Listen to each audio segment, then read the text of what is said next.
Welcome to the Carey Nieuwhof Leadership Podcast, and I hope this next episode helps you thrive in life and leadership. And if you enjoy it, hit the like button, subscribe to my channel, that way you'll never miss a thing.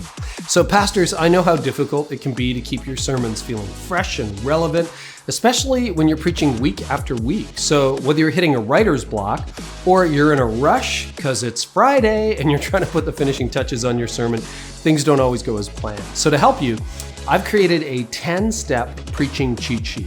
After decades of preaching, I've simplified the whole process of preparation into a series of steps and reminders that can help me and you ensure that our sermons are engaging, relevant, and memorable. Super easy to use, 10 simple prompts with examples, and you can start using it as early as this Sunday. So just go to preachingcheatsheet.com or click the link in the description. You'll get a copy sent to you for free today. Today's episode is also brought to you by compassion. Words are powerful, but as a communicator, it's far too easy to underestimate the impact of experiences. So when people experience God in a way that is outside their usual rhythms and routines, lives change. That's why I encourage you to bring a compassion experience to your church. It's an interactive way to witness the realities of life for children in poverty and the church's incredible response.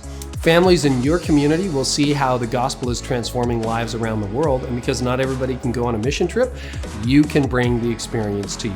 Compassion is currently working with the local church to release over 2.2 million children from poverty in Jesus' name, and I have personally supported them for years. To learn more, go to compassion.com/Carey, and now to today's episode. All right, Matt, welcome to the podcast. Hey, Carey, great to be here. Yeah, great to hang out. So I want to start with some background because I've been thinking more and more about sort of our origins as leaders, and you've had quite the entrepreneurial journey we're going to get into, but I want to talk to you about your childhood, and not like therapist level, talk to me about your childhood. All right, so don't worry about that. I'm going to need a couch for that, Carey. I'll need a box of tissues. And get some tissues. We'll talk all about it. But how did your childhood shape you for what lay ahead in your leadership? Yeah, well, your listeners can probably tell I'm not originally from Dallas, Texas. So that's right. You're in Dallas, though. But I am in Dallas. What part of New Zealand? What Auckland? Town? Yeah. City? Oh, you're Auckland. Okay, Auckland, great. which is where about a third of New Zealanders come from. Exactly. So from Auckland, New Zealand. Grew up there, and I think everything as you're growing up has the potential to shape you either positive or negatively, right? Mm-hmm. And you can either choose to live with it, to let that positively or negatively shape you. The two things I think uniquely maybe to New Zealand, one is we have this thing called an OE or an overseas experience. I'm not sure if they do that in Canada. Is that a thing? No, we just have C's, but we never cross them unless you choose it. So you decided to do an overseas experience. Is that like a rite of passage? It's very much like a rite of passage. So you finish high school, instead of jumping straight into college, it's pretty typical that you'd go overseas for a year and kind of find yourself. Wow. And so I did that, and then I never really went back. I just fell in love with the States and with Europe and everywhere else. And I'm like, I'm not really going to quite go back to New Zealand. So that was probably the first one, just this idea of get out and go experience and go take risks and have an adventure. And the other one, and your listeners have probably heard New Zealanders or Australians talk about this before, but tall poppy syndrome is certainly the other thing that shapes how you think about your career and how ambitious you are and how you celebrate success. I mean, those things certainly stick with me. So talk about tall poppy syndrome, because we have it here in Canada. I think it might be a Commonwealth thing. And that's one of the reasons I love the U.S. Like the U.S. celebrates success. It's like, it's okay if you do all right. Like, I'm not going to be jealous of you. How did you experience tall poppy syndrome growing up in New Zealand? If your listeners haven't heard about it, the idea is that there's a field of poppies of flowers, and if one grows above the rest, the idea is that the society will chop that tall poppy down and make you belong with the rest of us. So in New Zealand, what that looks like in the public sphere is anytime someone does something incredible, like even the captain of the All Blacks, the rugby team, I remember he was on the front page in the New Zealand Herald once for how much money he made. And they chop them down and make you feel like you're everybody else. And it's just a blast piece on people that are successful, which, to your point, is completely countercultural to hear, right? Oh, in America, it's like, good for you, dude. Like, that's amazing. Yeah, exactly. And so here's one story that is a little sad, really. So when I finished Pushpay and wrapped up there, and we'll get into that story, someone literally told me that was a lottery experience. You reached the apex of your career. Don't expect that to happen again. True story. And was that someone from your homeland who said that? Oh, okay. Yeah. So what is that? Like, I wouldn't mind unpacking that a little bit, because it's mostly an American audience, but we do have some global listeners, including Canada, Australia, New Zealand.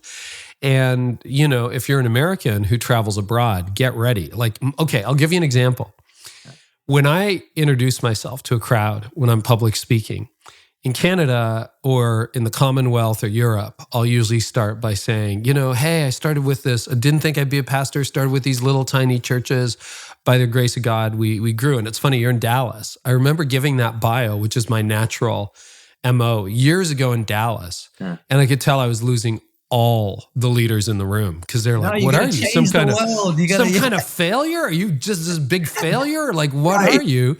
And then I realized and it doesn't come naturally to me, but it's like, so I'm a best-selling author, blah, blah, blah. I have a podcast, 30 million downloads, da, da, da, da, da. And then Americans are like, all right, I'll pay attention to you. Good for you. You got something to say. You do that elsewhere in the world, you're dead in the water. Dead in the water. 1,000%. 1,000%. You do not talk about accolades, accomplishments. It just comes across egotistical. And I think there's part of that that's good. I think healthy humility is great.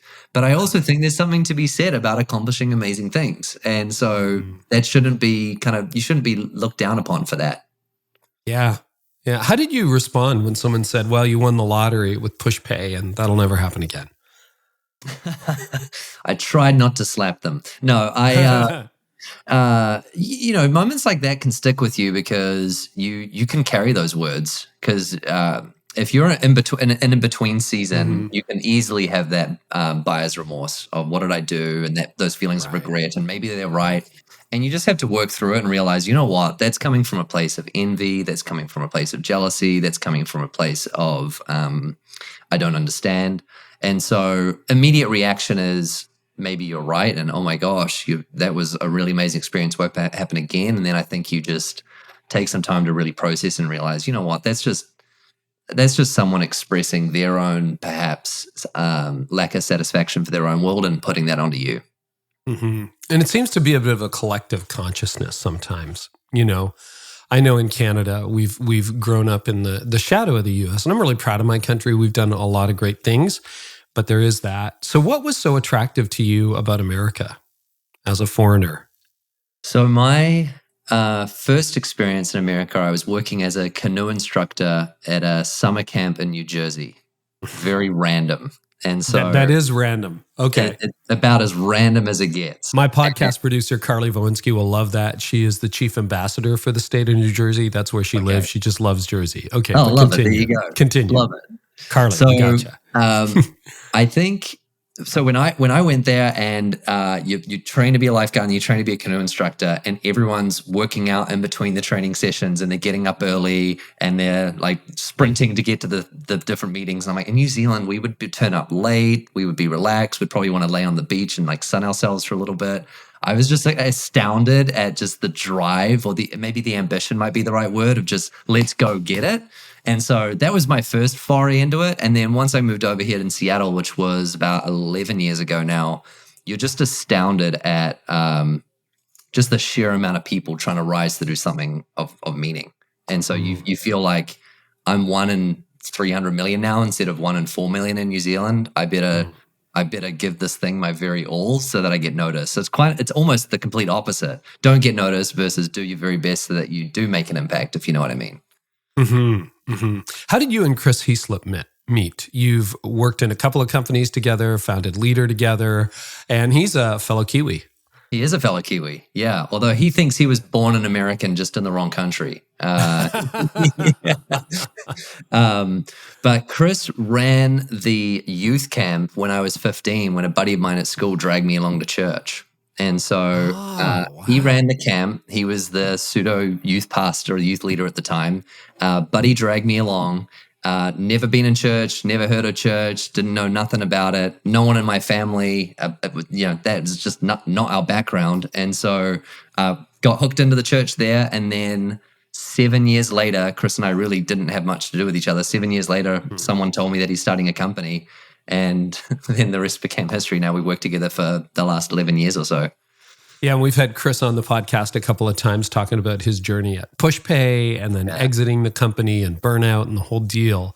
So that was a rocket ride. I mean, Pushpay was a rocket ride. And you talk about it in your new book too, Management is Dead. But like, give me some of the highlights from your perspective about that rocket ride to, becoming a very large company very quickly. What did that do to you, Matt? So I joined as, I think I was employee number 5, somewhere in there. Over the course of about 2.5 years, ended up leading a team of about 130 people. And so by the time I left, I think we had 400 or 500 staff. So that journey, it's just quintessential growing pains. And so for me, never being in a startup environment, never been in a leadership environment, and now you're leading teams of teams. It's very isolating. It's very lonely. It's very, it creates a lot of imposter syndrome. It creates a lot of, I'm not qualified, I'm not experienced, I shouldn't be here, someone's going to catch me. And you're just kind of putting your seatbelt on, buckling in, just hanging on for dear life. So I really feel like I was just given this unique opportunity, and I didn't give up. And my whole trajectory and how I approached even just general work and things has changed dramatically since those early days where we were just giving it everything. Well, and I think that's one of the challenges is, I wanted to ask you because very few of us, myself included, come out with a Harvard MBA. I mean, I did history, law, and theology, a lot of university, but like I had no idea how to lead anything. Like not a clue. I didn't know how to lead people. I didn't know how to lead a growing organization. Within a few years, I was leading the biggest church I'd ever been a part of or seen or known. And now I'm the leader. And, you're young when this happens too. So talk about how you learned, because, your book is so honest about your failures, your mistakes, and all that. But you mentioned imposter syndrome. I think a lot of us struggle with that at different seasons. How did your unpreparedness as a young leader show up in the first years of your leadership journey? Because I'm with you on that. Yeah. Isn't there something to be said about naivety, though? That sense of ignorance is bliss. If you don't know that you're doing anything wrong, you just, right? And so I also didn't get an MBA. I dropped out of college 3 times. So I'm 3 times successful at failing. And so several moments. One of them being, when you say something in a one-on-one with somebody and they start crying and you're like, oh my gosh, how did I offend this person? And you're like, oh, wait a second. People don't like to be talked to the way that I like to be talked to. You have to learn to be a chameleon. You have to learn to adjust how you discuss things. And so moments like that, I remember the first time I did, they asked me to do a talk in front of the leadership team. And we've all been there, the first time someone asks you to do some public speaking when that just doesn't come naturally to you, dry mouth, stuttering over words, telling stories that make absolutely no sense.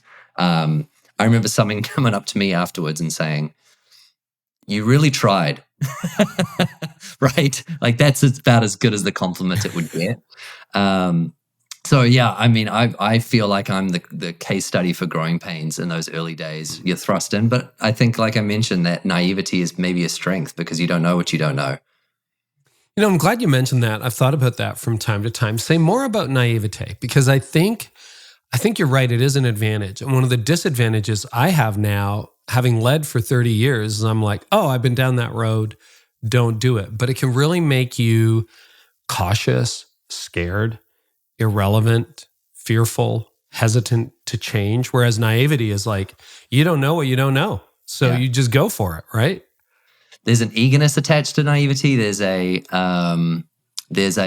lack of risk averse. You're just going to pursue new things and try things that perhaps you wouldn't do if you had the experience, quote unquote. But you end up putting your foot in your mouth. I mean, we've all got stories like that when maybe you're in a hiring conversation. They're like, you're not supposed to ask that question. You're like, oh, I didn't know that. No one ever told me. Yeah. Or you're having a performance conversation with someone and they're like, you're really not supposed to be that blunt. It's like, oh, okay, I need the playbook, please.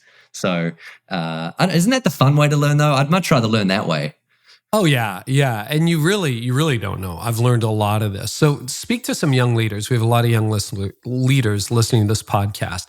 How would you encourage them to use their naivete? And then when would you say to them, hey, watch it, it's got some hard edges too? Any coaching for young leaders listening? So I think a really important place to start on this conversation is, where do bad leaders come from?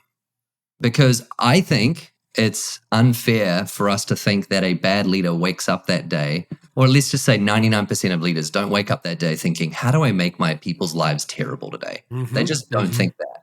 So why do we have a huge part of the workforce, both in the workplace and within ministry, where people have Sunday scaries, not looking forward to coming to work on Monday because of the relationship with their leader? The leader's not intentionally doing that. So I think it's because they're not equipped. The naivety thing. They've never actually been shown the way. They've never actually been shown the path. Or number two, they're not being intentional. They don't realize that them not checking in on a personal front or not providing feedback on a more coaching front, the damage that that's doing long term. So I like to think about it like this. If you're getting put into leadership for the very first time, you've probably been doing something really well up until that point. So you've probably been a top performer, quote unquote. Top performers really get difficult feedback. They really get pulled aside and said, hey, I need to talk to you about something really important. They haven't had the hard conversations. They haven't been given disciplinary warnings. They haven't been put on a coaching plan or a performance plan. And then they're thrust into leadership. And we tell this top performer who's never actually had that conversation from the other side, hey, go do this with others. And so you're kind of creating a sink or swim environment, if that makes sense. And I think there needs to be much more hand-holding when you're in that young, first-time, early leader stage that I've been in, where you don't feel like you're having to make it up all the time as you go, if that makes sense. Yeah, and it's a really good point, because I think that what made you successful as a solo artist, so to speak. It's like, great, I was great at sales, I was great at whatever you happen to be doing, project management. When suddenly you move into leadership or management, the thing that made you great is not necessarily the thing that will make you a great leader, right? True. It's that Peter principle. You're promoted to the level of your incompetence. True. And you find that it's a very different skill set. It's a very different skill set to even teach the thing that you were doing previously, or to coach that thing you were doing previously. And then you're doing things for the very, very first time, and there's going to be a growth period. And one of the things that I like to think about is this idea of, I need to stay 6 months ahead of growth, 6 months ahead of where we're going next, because if I get given an opportunity to step into new responsibility or new leadership today, my team's going to be waiting 6 months for me to catch up. And so you never want to be in that position where you're the one that your personal growth is stunting the growth of the team. John Maxwell calls that the law of the lid.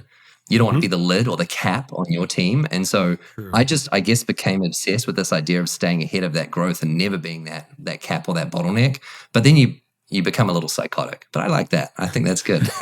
How did you do that? How did you stay 6 months ahead? That's an intriguing concept.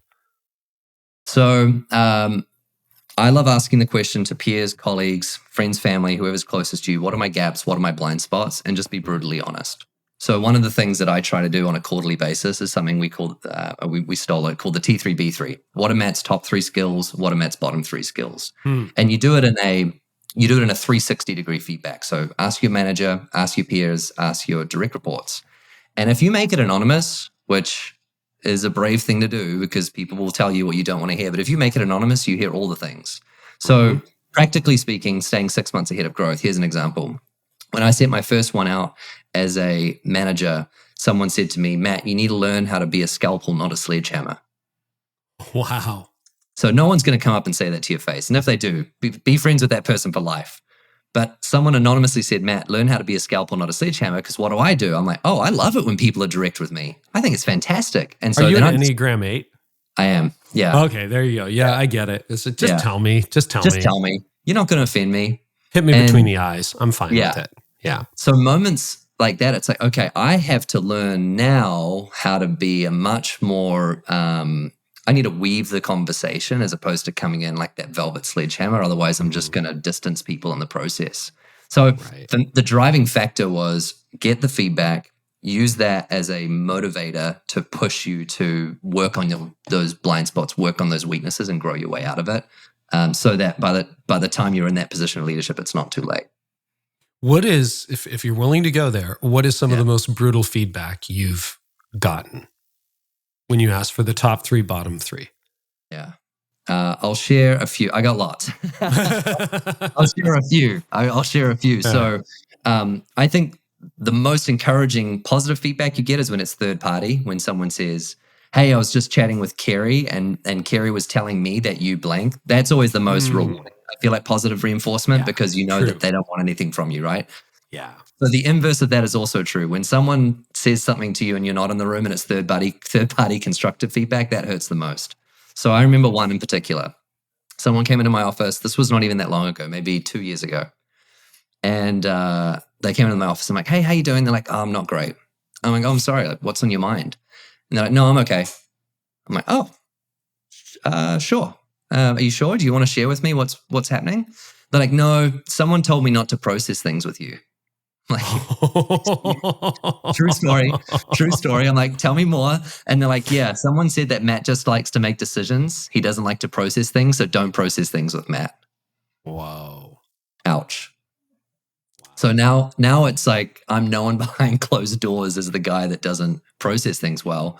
So you better believe. Do you think of yourself as a decent processor? Probably not. But it's one of those things where you don't realize I can work on it and I'm not that bad versus how people actually feel when you don't process things with you. Because I know that I love to jump to decision making, but I think people are like, oh, Matt's just wanting to jump to action. That's great. When actually they're going, I don't need you to solve my problems. I mean, now this is turning into like a marital conversation, right? Yeah. I don't need you to solve the problem. Right. So that one hurt because I didn't realize that that's how people would describe me behind closed doors. That was a tough one. That hurts. You're taking me back to 23 years ago. I can remember exactly where I was. And the guy said, well, Carey, you don't suffer fools lightly. Like if someone makes a mistake, they get one strike, not 3. And I was like, so that's a strength, but it's also a big weakness. Wait a minute. There's a good side to that. There's also a really hard side to that. Yeah. Okay, you're going to say something else. Another one. Yeah, another one that came to mind was if you're too sarcastic, people won't take you seriously. Or if you're too funny, people won't take you seriously. So I'm a big believer in the thought of if you're not laughing, you're crying. Like if you're going to deal with difficult things, just take everything kind of with a grain of salt. Be open-handed about it and don't take things too seriously. And with that can come this almost ambivalence where you're being too frivolous and you're not acting like things are really important when they are. And so I realized that if I turn everything into a joke, then nothing serious. That one hurt too. Now, is that cultural? Because I've spent more time in Australia than New Zealand, but I've been in New Zealand twice. We're going back to both countries early next year. Super excited for that. But like I'm thinking more of Aussies, but Aussies would just like, they joke about everything, right? Is it same with Kiwis? 100% the same. 100% the same. We just joke about everything, nothing serious. Yeah. Water off a duck's back. But that's important culturally because you're not in New Zealand. You're in Dallas or Seattle or New Jersey. And they're like, what? and it's one thing, if you're a jokey around kind of a clown sales manager, that's one thing. But you don't need that from your CEO. Right. You want your CEO to enjoy what they do. You want them to be relatable. You want them to be transparent and vulnerable potentially, but you don't want them to be the clown of the team. The clown's reserved for someone else. And so you just have to learn to sit in your hands and bite your tongue and maybe not tell that joke that you think's funny, even though everyone's laughing, but they're probably only laughing because you're the boss. Well, and we should give a bit of a spoiler alert. I mean, we're talking about this journey because I think a lot of us have very sputtery journeys. But, congratulations, you won Best CEO in Dallas last year. So thank you. You've come a long way, which leads me to my next question. Because I think there's a lot of young leaders who, along their journey in their 20s or 30s, they get a bad report, they feel like quitting, they keep going. But you get 10 or 20 Or you're like, I thought I was past this. And then what caused you not to give up? Well, I think that's the number one mark of a leader. If you're going to pick anything, choose the thing to not give up. So I'll come back to your question about winning that award because it was very surreal and a very humbling moment. But when I started Leader, Chris and I, so Chris was the CEO at Pushpay, he's now the chairman of Leader, we sat down and he asked me for an 8-year commitment. So we sat down for a coffee. I remember where we were. We're in Redmond in Washington. And he said, hey, if we're going to do this thing together, the number one thing that executives get wrong in high growth environments, that leaders get wrong in high growth environments, is they just throw in the towel. Yeah. And so no matter what, I just want to know that there's an 8-year commitment between us, that no matter what happens, you don't give up. So for me, I'm coming in with this base level of trust with Chris that he can boot me out the door. I mean, I'm going to claw my way and try and pull my way back in, but I refuse to give up. It's just not an option. It's not on the table. And there's a few places that comes from. One of it was when we moved to Seattle and Pushpay, our visas were tied to the company. And so if we missed our number and I got fired, I get deported. Exactly. Yeah. Right? The consequences of failure are pretty huge at that point. I don't just go, I'm going to go find another job. That didn't work. So now that I'm at Leader, there is no option for me to even consider throwing in the towel because I made that already baseline agreement with Chris.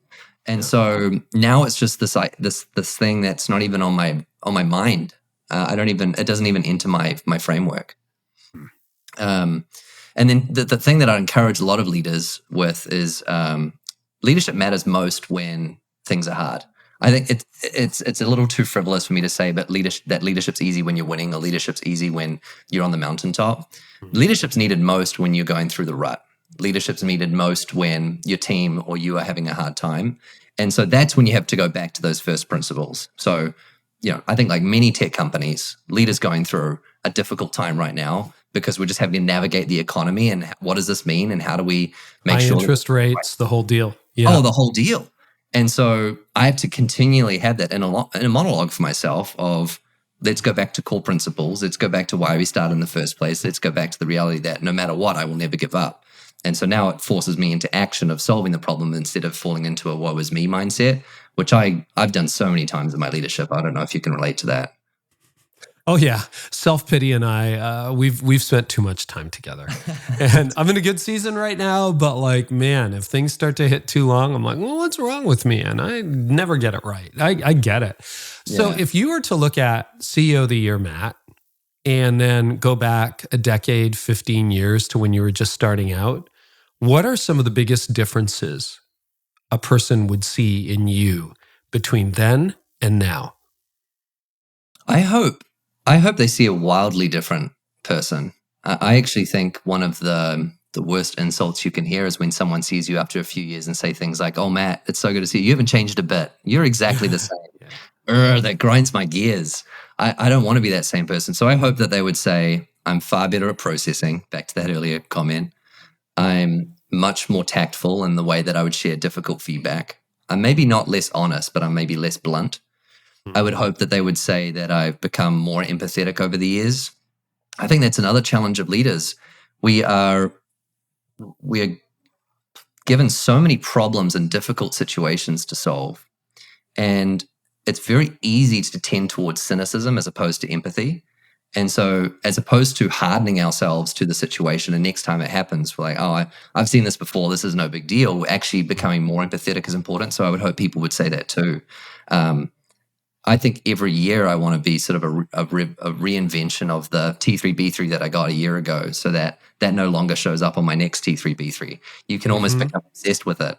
That's the way that I've been processing through it, at least, is kind of running ahead of what my next feedback request is going to be and making sure that it doesn't show up again. Let's talk about the T3B3, because I think a lot of people have done 360s. I've done a few. They tend to be involved, lengthy, multiple questions. They take some kind of consultant to interpret, and they're a big deal, which is why they don't happen enough. Right. T3B3 seems more agile and flexible than that. Can you just walk us through a process on how to do, and by the way, if you missed that earlier, top 3, bottom 3. So you're asking people, give me my top 3, skills, gifts, performance, exactly, and my bottom 3. Okay. So can you walk us through, because this sounds simple and scalable, and if it's simple, you're going to do it regularly. If it's complicated and expensive, you're going to do it once a decade or every 5 years or something. So talk about how to implement T3B3. So I really like the concept that you're not sandwiching the difficult feedback. I think that's often what we get wrong. Where, hey, Carey, you're doing amazing. You're such an incredible podcaster. Also, you talk quite a lot, but man, you're great at podcasting, right? Exactly. I think we sandwich feedback too much. So I love this idea that it's short, that it's sweet, that there's bullet points, that it's final. And I like the idea that you have to recognize both aspects. That you're not just asking to someone, tell me how great I am, but you're also not being a masochist and asking someone, just tell me all the things that I have to do better. One of the things that we talk about at Leader is we care enough to be candid. And so I think the first thing, if you want a T3B3 culture or if you want a feedback culture in general, start from a place of recognizing that the reason you're doing this is because you care deeply about that person. Providing feedback about them to a third party, that's not feedback, that's gossip.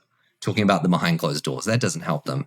Sharing it with them directly to their face, that is uncomfortable. And the only people that are going to do that are people that care about you. So if you can start with that place of, I'm only doing this because I want to see you succeed, it almost gives you permission to then say everything that you need to say in the B3.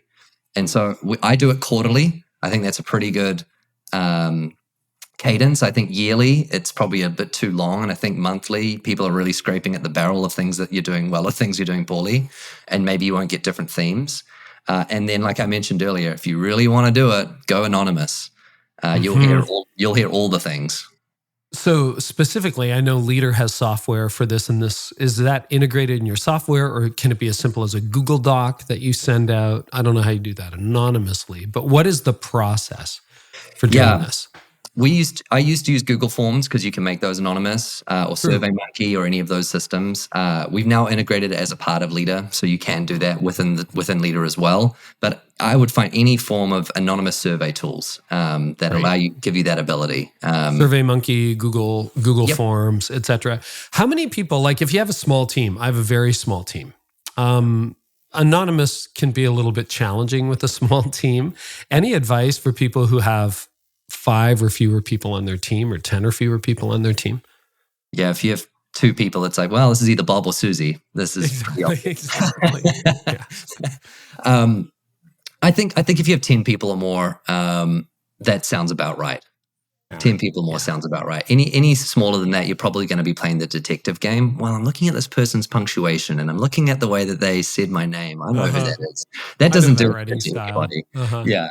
But there also is nothing wrong with the good old fashioned, hey, Carey, do you mind if we sit down? Can you give me some feedback? If your team's small enough where anonymous doesn't make sense and you want to go right for the jugular, if you will, I think that's fine too. Mm-hmm. I think it was Paula Ferris who gave me this question. Might have originated with her, I don't know, but tell me something you think I won't want to hear. I'm like, oh, that's a killer question.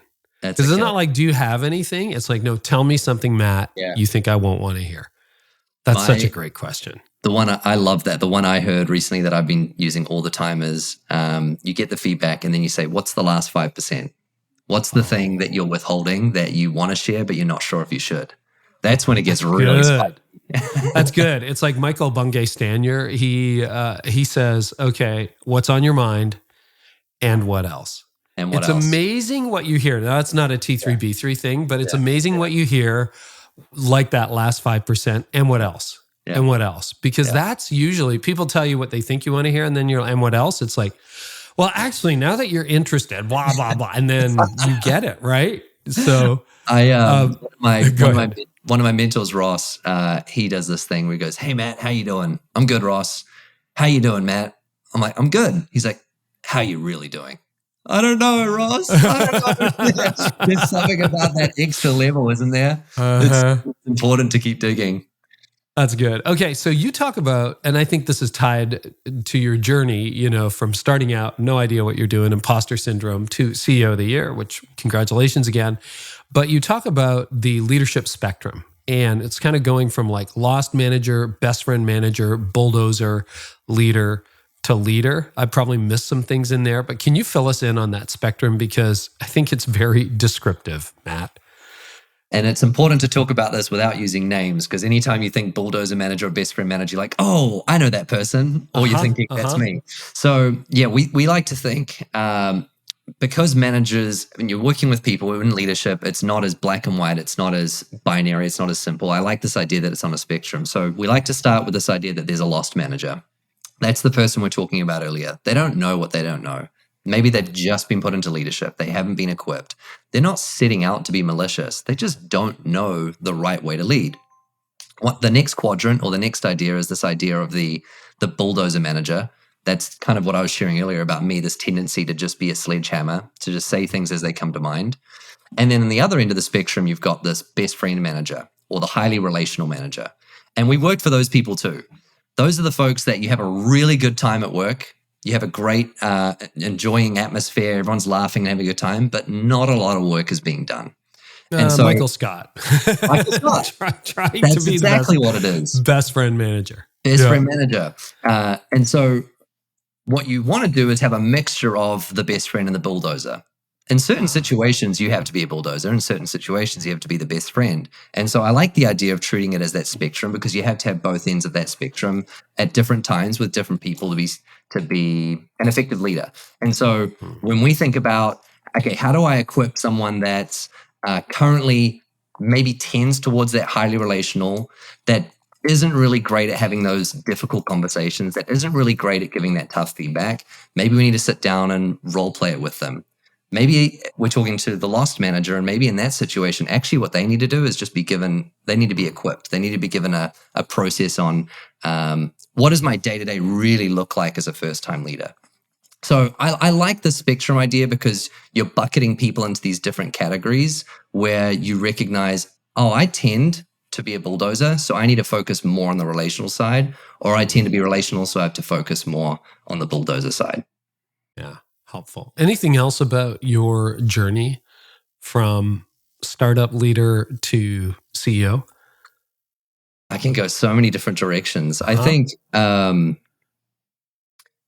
leadership, when you step into leadership for the first time, it's a steep learning curve, because you really don't know what you're getting into. I don't know if I've ever run into someone that says, this is so much easier than I thought it would be. Have you met that person? No, I have not. I am not. And I am not that person. No. Yeah. And so I think coming in eyes wide open is important, and recognizing this might be the most challenging thing that you've done. But I would encourage folks out there, if you are stepping into leadership for that first time, maybe that is coming around the corner, I would find those blind spots, find the things that make you uncomfortable, and take on stretch projects. So I touched on the public speaking one earlier. Any opportunity that you can do to take on public speaking opportunities and stand in front of an audience and just put your foot in your mouth. I wish there was a better way to get better at it. I'm just not sure that there is. And so find those areas of weak spots, those things that don't come naturally to you, and just dive right in and sign yourself up for it. The times that I've grown the fastest is when I've been put in situations that I'm way over my head. I don't know if you relate to that as well, but it's this idea of, there's no way I'm capable of doing that. There's no way I'm the right person to do this, but someone instills that belief, and it really forces you to get out of your shell and get out of your box. Mm-hmm. Yeah. I'm constantly in areas where I really don't know what I'm doing. Nobody prepared me for this. Yeah. So Seth Godin was on the podcast recently, and he talked about management being not enough, that what you really need is leadership. And management is dead is kind of a hot take that you've got. Tell us more about what you mean when you say management is dead. When you walk into our office, the first thing you're going to see on the wall is people want to be led and developed, not managed. And if you're doing any sort of research, or even from just personal experience in the workplace today, I think some of our old school styles of this sort of more autocratic style of leadership, top down, of do as I say, not as I do, it's becoming completely ineffective. It's obsolete. Management's dead. And so the idea now is, I believe that leadership development and developing people is actually the gateway to getting the most performance anyway.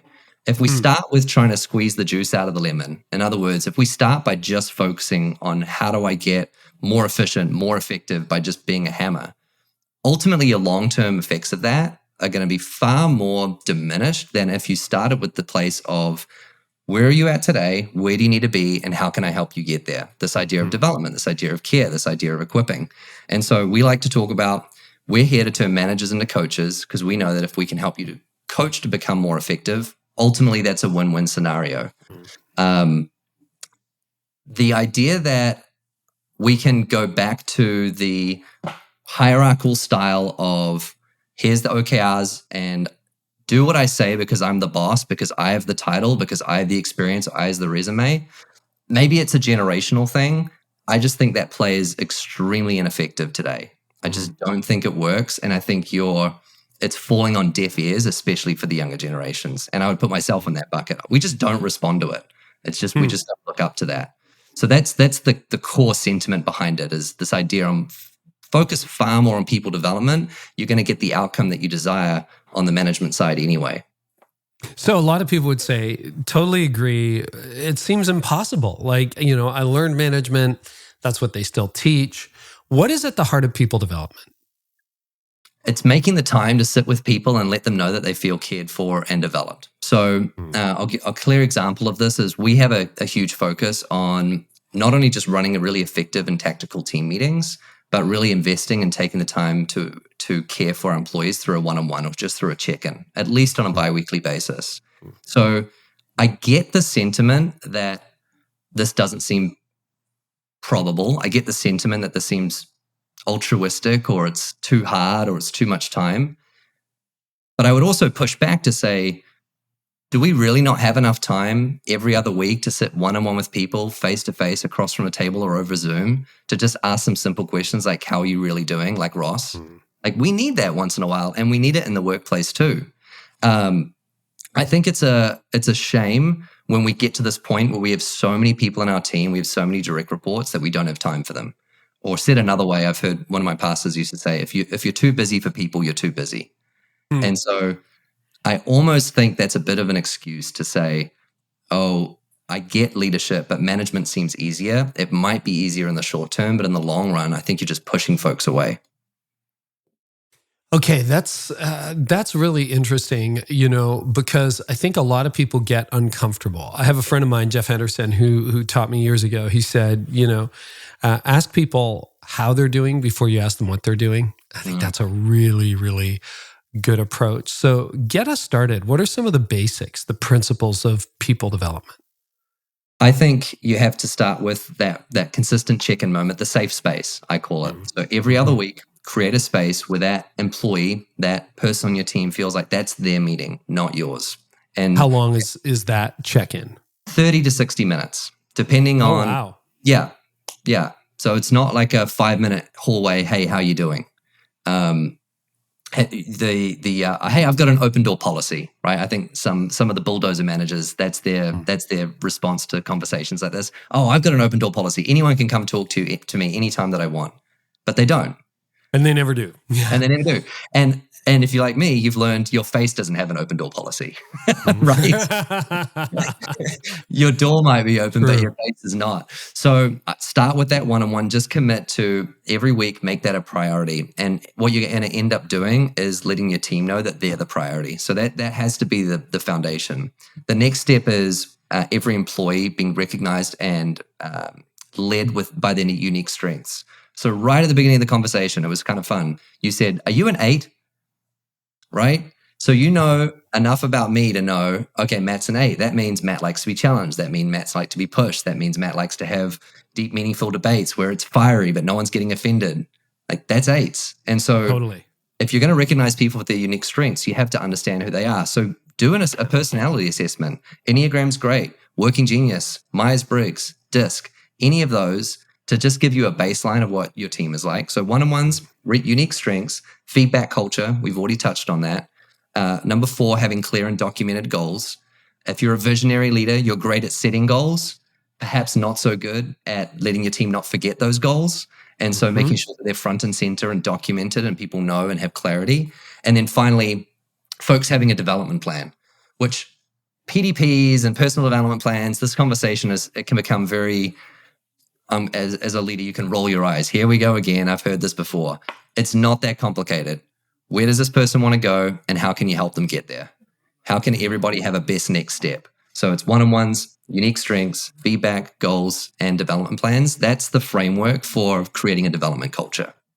Can we break down the one-on-ones? Because yes. I think there's two kinds of leaders. There's the kind of leader, and I think pastors are particularly prone to this, I guess I would say. I'm trying not to cast it in a negative light, but the person who just spends the whole time going, well, how are you really? And then you become the counselor. You're the best friend, you're the relationship, but you don't get anything done, right? So if you look at low performance cultures, that is often the type of management. On the other hand, you've got this fast growth, high charging, how you doing, Matt? Meanwhile, you and your wife are this close to divorce, you're exhausted, on the verge of burnout, your credit cards are maxed out, whatever. And it's like, yeah, good, he's good. Okay, so Matt, here's our objectives. Boom, boom, boom, boom, boom, more, right? And you're not that. So what structure that 1 hour one-on-one, what does it look like? So you almost just laid it out because you have to have both ends of that spectrum. So we like to talk about it as every one-on-one should have three aspects. It should have care, it should have development, and it should have performance. And all three should be discussed at varying degrees of time throughout that conversation. Care, development, performance. Care, development, performance. So got it. Does Carey feel cared for? Have I given him feedback to help him to continue to grow and develop towards the next thing that we're working on? And then performance. What are the goals? What are the milestones? How can I help unblock you? Those sorts of things. And so if you're a more pastoral, the performance conversation is one you're going to just have to front foot and start to make a regular part of your rhythms. And you'll be surprised at and maybe even shocked at how much people crave clarity. I want to know how I'm doing. I really do. And then if you're the bulldozer manager, don't just ask the how are you question as a checkbox. Guilty of that for sure. What do you mean they don't feel cared for? I asked them how their anniversary was. Yes, but their anniversary was 3 months ago. So exactly. So care, development, performance. If you can find the perfect recipe to fit all three of those in that feel organic, that feel natural, and that are consistent, you're going to start to experience really effective one-on-ones. I'm going to guess, and tell me if I'm wrong, and then we can take it from the other perspective. I'm going to guess more people are hesitant to hold people accountable than the opposite. That more people would be like, oh, Matt seems to be doing okay. He's a good guy. He feels good about me. He likes me as boss. Yeah. Are we hitting our goals? Not really. Okay. All right. Well, do better next time, Matt. Thanks. See ya. How would you coach somebody who's not particularly comfortable giving feedback, holding people accountable, and having that hard conversation? And this goes back to what we were talking about earlier of if you're that top performer and now you're put in a position of leadership and no one's ever had to have that with you before, what's the playbook? So here's one of the ways I would think about it. Lencioni has this line, vulnerability builds trust. If you go into a conversation and you're trying to have a performance conversation for the very first time with no trust, it's going to fall completely on deaf ears. It's just going to fall completely on deaf ears. So how I would approach that conversation, if I'm sitting down with me, I would say, hey, Matt, I've been in your shoes before. I know what it's like to not be where you wanted to be when it comes to the projects that we said we would deliver on time, the number that you said you would accomplish. I've been there. I know what it feels like. I know how isolating it can be. I know how lonely it can be. I know that there's a lot of anxiety that gets wrapped up in that. And I remember that the first time, every time I had to sit down with my manager, I thought I was going to get fired. I don't know where you're at on that spectrum of you're feeling totally anxious and you're going to get fired, or you're completely oblivious and you don't know where you stand. I was hoping today we could have a conversation about what is it going to look like for us to get marginally better towards the goals that we have to accomplish as a team. And by the way, I'm right there with you and I'm in your corner. That's paraphrased, but starting from a place of vulnerability that you're not coming down on them, that you're shoulder to shoulder, and also sharing that you've been there before so they're not alone, and also sharing, hey, I'm not firing you. I think often when people that comes up for the first time, they're like, where is this going? So I think some mixture of those is a healthy place to start. That's good. That's a helpful coaching. And then how do you do the follow-up well? Because that first meeting is easier than the second or the third or the fourth or the fifth. Give us some tips in that area. One of my other T3B3s that I've received is me learning the difference between what I say and what people hear. So I think I'm a big fancy leader. I've walked out of that conversation and I said everything I needed to say and they got it. And then you find out later, they didn't understand a word that you were saying. They thought you were talking about something completely separate. So this might sound heavy-handed, but I'm a big believer in recaps. At the end of a conversation, recap the conversation to that individual.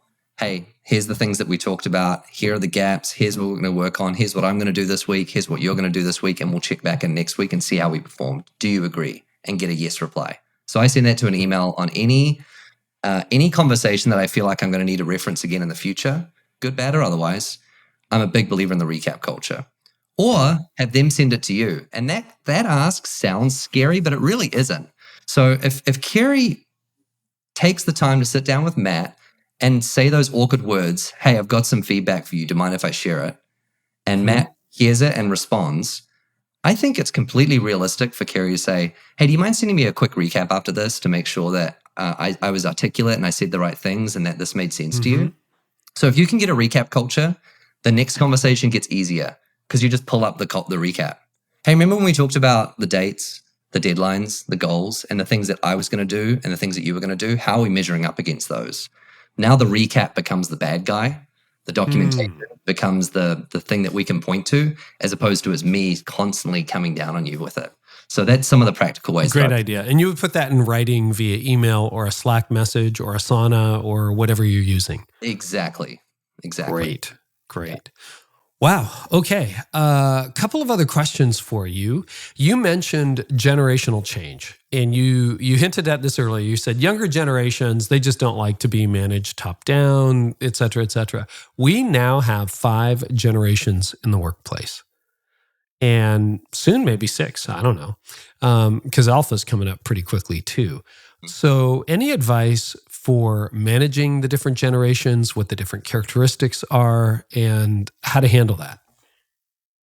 I'm really passionate about this topic. So I'm a millennial. I'm firmly right in the middle there. But when I was coming up, the overarching narrative was millennials are entitled. They don't want to work hard. Millennials just turn up to work and they expect everything to be handed to them. That was the general perspective that I felt from Gen Xers, and that was kind of the pervasive narrative. Now I'm finding that the narrative is flipped to now Gen Zs are the bad guys. And we're constantly talking about how all Gen Zs want is side hustles and all they want to do is work on things and pet projects that they care about. I think the first place we have to start is let's just stop throwing the next generation under the bus. Like, that's right. Hey, listen, boomers threw Gen Xers under the bus. It was like, what's wrong with you guys? You don't know what to do. Yeah, etc. So I'm barely Gen X. I'm sort of in between. I was born the year that Gen X started. Yeah. But I remember being very resentful of boomers in my college years. It's like, you guys, you took all the jobs. The economy's not good. And, we were a little later to launch than boomers were. And they looked down on us as slackers and lazy and the whole deal, entitled. Mm-hmm. What is that trickle down? Why is that? Is it just a displacement of blame? I think I've had a few of these conversations on the podcast with generational experts. I think some of it is age and stage. Who was it?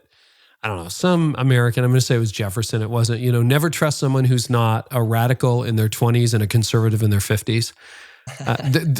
There's truth to that, sure. Like the hippies became the baby boomers. Think about that. They were burning everything down in the 60s, and by the 80s, they were Wall Street. I mean, that's the story of the boomers. And some of that is age and stage. Like millennials are actually very hardworking. They're taking over the C-suite. They're getting mortgages. They're settling down.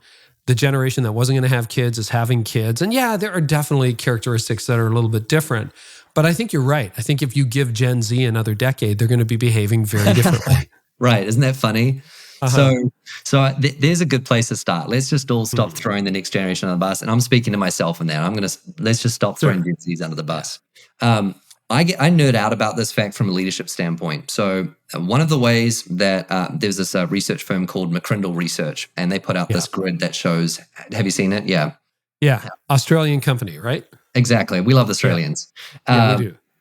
They talk about how employees view their leader. And so the really interesting switch that happened was millennials viewed their manager, their leader, as guiding. That was the key word that came to mind as they viewed their manager. They're there to guide me, which already is wildly different than the generation before, which was more directing and more controlling. I want my leader to tell me exactly where to go and what to do and how long to do it. Millennials wanted much more guidance. The big break that happened is Gen Zs view their manager and describe them as empowering. So you're not even kind of telling me what to do anymore.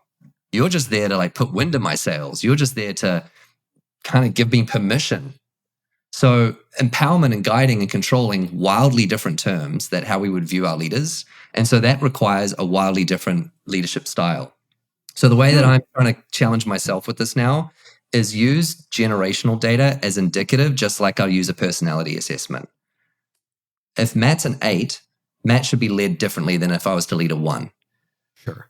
If I'm leading a millennial, they need to lead that person differently than a Gen Z. So I need to know enough of the data to be dangerous, but it doesn't mean that we just kind of throw up our hands and say we can't do it. So I'm using it as an all indicative, and I'm trying to continue to challenge myself. Okay, if this person views me as empowering, how do I need to adjust my tonality? How do I need to adjust my intensity? How do I need to adjust the level of details that I provide, which probably would have been wildly different with someone of a different generation? That's super helpful. It's not one size fits all. But there are definitely some trends or some stages that you need to pay attention to. Matt, is there anything we haven't covered that you want to touch on?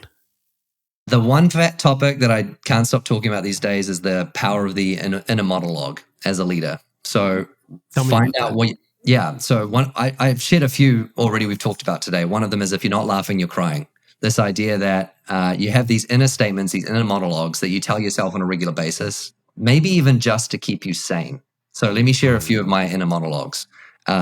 Leadership is a burden, but the burden is a privilege. Leadership is a burden, but the burden is a privilege. I tell myself that frequently so you don't get into the pity parties, the woe is me mindsets. Right. I tell myself, if this was easy, someone else would be doing it. I tell myself, don't forget, you volunteered for this. That's a good one. So these are mantras. This is self-talk to keep you in the game. Got it. And some people would kill for my bad days. So find your mantras, your inner monologues, because we all have tough days and difficult times. And what our team needs from us is to not be the doom and gloom, sky is falling leader. We have to project confidence. We have to project calm, and we have to project like the duck that's crazy under the water but calm on the surface. And so have your mantras, your inner monologues. I find that that's helped keep me sane through the crazy times. That's really good. I love that. You know, I always think all the easy problems got solved by now. This is why you're here. Another one I have is when someone comes to me with a problem, I'm like, great, that's a growth problem. I will take a growth problem any day because I don't like decline problems, and we're going to have those in some seasons. But if it's a growth problem, man, you're lucky. Like that's I've got to get a more succinct statement of that. But that comes out of my mouth a lot. That's a really good challenge. I like that. That's a growth problem. Yeah, it's a growth problem. Sign me up, man. I'll do growth problems all day long, every single day. I'm going to steal that. Great.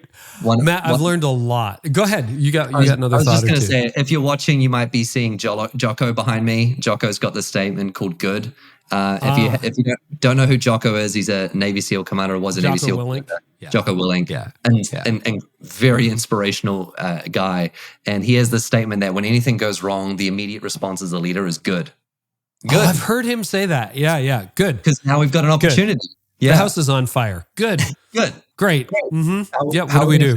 Yeah, what do we do? It's a growth opportunity. I'm stealing that. Birch told me this years ago, and we've had a long friendship, but he said, I remember we were working together, and he came into my office. I was a senior pastor. He goes, I've got news. And I'm like, good news or bad news? He says, there is no good news. There is no bad news. There's just news. And I've never forgotten that. It's like, there's no bad news. It's just news because it's just news. Yeah.